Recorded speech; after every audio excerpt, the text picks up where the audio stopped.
I den her video der skal vi bare lige vise, hvordan du støtter og forudbestiller. Og det gør du ved at trykke på den store grønne knap, og så kommer du videre til listen over alle de forskellige pakker. Vi tager den nye kollektion, alle 4 nye dyr.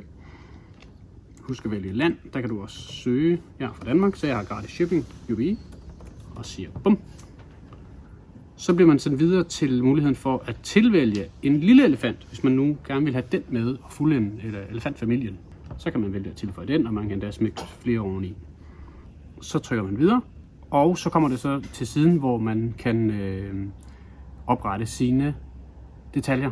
Du kan også fortsætte med Facebook, og det kan også være en fin løsning.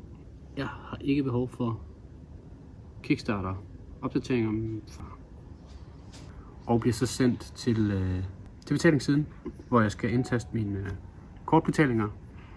Og I kan se, der tikker lige en mail ind omkring, at jeg skal verificere min Kickstarter-kampagne. Og det kan jeg sagtens gøre bagefter. Så er det egentlig bare at fylde betalingsoplysninger ind, tryk på den store grønne knap igen, og så har man sådan set færdiggjort sin forudbestilling.